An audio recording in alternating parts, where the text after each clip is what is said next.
What's up, good people, and thank you for tuning in to the Elephant Wisdom Podcast today. The Elephant Wisdom Podcast is your podcast for motivation, inspiration, and domination, so dominate or don't, it's up to you. I am your host, Hart Joseph L., and I am the CEO of Sons of SP Phillips, and this is episode 21 of the Elephant Wisdom Podcast, titled Elephant Wisdom number 871, Did I Do That? Yeah, I know. It sounds like a Steve Urkel reference, but I assure you, we're not talking about sitcoms today. We're talking about real relationships, real breakdowns, real intentions, and the real work it takes to build those back up. This one's for anybody who's ever looked back and thought like, wait a minute, was I the problem? And if that's you, then you're definitely in the right place. Before we dive in, make sure to like, follow, and subscribe on whatever platform you're listening from, and hit us on Facebook, IG, and X at Sons of SPP, just to stay connected with our boutique drops and our podcast updates. This episode is brought to you by Sons of SP Phillips, a brand rooted in legacy, storytelling, and intentional living. Whether you're looking for timeless pieces or meaningful gifts, this brand is all about honoring where you come from while stepping boldly into what you're becoming. Check out our latest collections and elevate your style today. Go to www.sonsofspphillips.com, where you'll find designer and name brand new and slightly used clothing and apparel for men and women. Also some custom t-shirts and accessories just to push your style forward. www.sonsofspphillips.com, where you get up to 70% off daily on most items, and any purchases over $45 gets free shipping. Make sure you go check it out. All right, so let's dive in. So let me ask you this. Have you ever been in a relationship that felt solid, that it felt real good until suddenly it just didn't feel that way anymore? Your partner just starts bringing up stuff that feels small to you, just little stuff. And maybe they're doing it all the time, just getting real repetitive. It's just like clockwork. And you're thinking to yourself like, hey, didn't we already talk about this? I thought we resolved this last week. But here's a question you should really think about. When it was brought up, were you listening, or were you just waiting your turn to speak, just to get your point across? See, when it comes to empathy is about hearing the feelings behind the words that's being said. Even if it is the third, fourth, fifth, or the 100th time you heard it, just nodding and saying, yeah, okay, I hear you, doesn't help the situation. I used to think in my past relationships that silence meant peace, that if nobody was arguing, everything was fine. But I learned that silence can be a warning sign. It's a quiet that's heavy with avoidance, and when that silence shows up, it's time to lean in and not back away.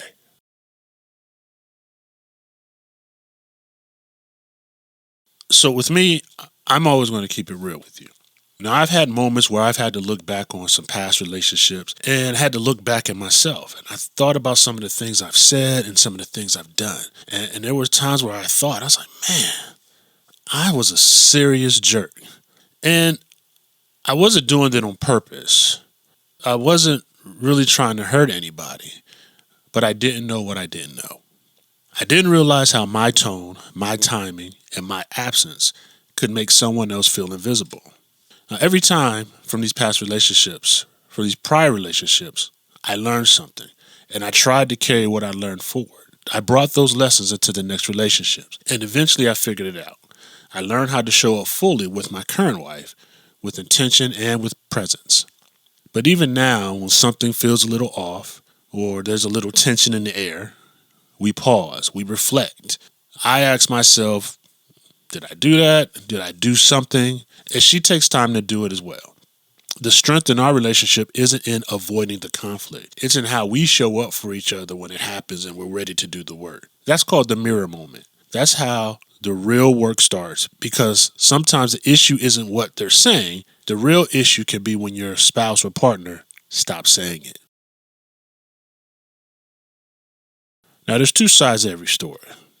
So let's be honest. This isn't an episode about men needing to do better. So yes, as a man, I've had to own my own stuff, which has made me a better man, and it's also made me a better husband. But ladies, as women, you need to hear this too. You're not always the victims in these situations. Sometimes the breakdown isn't just about what he didn't do or what he didn't say. Sometimes it's about the way you responded. It's the way you communicate it, and how you show up can create emotional barriers, especially for men who aren't used to being emotionally transparent. So here's one thing. A lot of men were never taught how to express vulnerability. So when they finally do open up and the response feels dismissive, it feels critical, or emotionally cold, that moment can shut the door on future honesty. Not because they don't care, but because they're protecting themselves from feeling exposed or rejected. And I'm not saying women are doing this intentionally, but tone, timing, and emotional safety matter. If a man feels like his efforts to be real is met with sarcasm, judgment, or silence, he's less likely to try again. Now, that's not weakness. That's self-preservation. So according to some research at Ohio State University's Family and Consumer Sciences Division, men and women often interpret messages differently. Women tend to focus on emotional intimacy, while men are more sensitive to status and hierarchy. That means what feels like just being honest to one person might feel like criticism or rejection to the other. And when those meanings get crossed, connections break down. So I want to be clear about this. Accountability goes both ways. If we want real connection, we both have to be willing to ask, did I do that? And not just once, but consistently. Because in these moments, healing isn't a solo mission, it's a shared responsibility.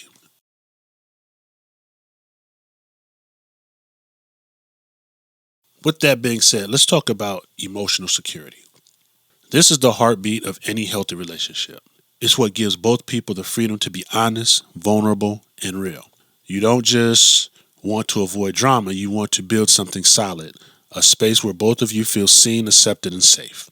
According to the website Psych Central, emotional security isn't just comfort, it's the confidence to be open even when things get hard. It's knowing that your relationship is a safe place to land. When emotional safety is real, conflict doesn't have to break you, it can build you.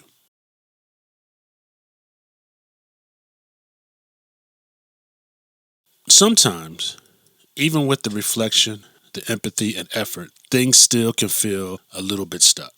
You're trying to listen, they're trying to speak, but it's like you're both on two different frequencies. This is where the blame game kicks in. The finger pointing. Well, you never this. Well, you don't always. You just don't understand. And just like that, both walls go up. Defensiveness takes over, and clarity, it's right out the window. So now what's the move? It starts with a shift from accusation to curiosity, from why did you do that to please help me understand what you were feeling when that happened. That kind of questions opens doors for you. It invites a different type of connection. And if you've tried that and then they've tried that and it still feels like you're speaking different languages, then I think that's when it's time to bring in a certified third party. And I'm not talking about your mama. I'm not talking about your best friend. I'm not talking about your cousin who gives great advice. I'm not talking about your whole social media following. Someone trained to help you both hear each other clearly. Pretending everything is fine when you're fighting in your relationship makes the environment uncomfortable. If you're willing to do the work, you will need clarity to understand each other better. So our $1 million question is a listening challenge. Your challenge for this week. Pick one relationship, whether it's romantic, family, friendship, or work, and ask, what's one thing I might not be seeing from your perspective? Then I want you to pause. I want you to listen. I don't want you to defend not one thing. Don't explain anything. Just receive it. And if the conversation gets tense, then ask, do you feel emotionally safe enough to be honest with me? If the answer is no, or things start to feel a little stuck still, consider bringing in that certified third party. Not to fix it, not to fix you, not to fix her or him or vice versa, but to help you both hear each other better. What matters most isn't what you know, it's how you show up for the people you care about. So now, we've asked the hard questions. We've looked in the mirror.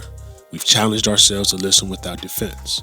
But here's the truth. None of this matters or none of this works if only one person is doing the work. Real growth happens when both people show up. Not just when it's easy, but especially when it's hard.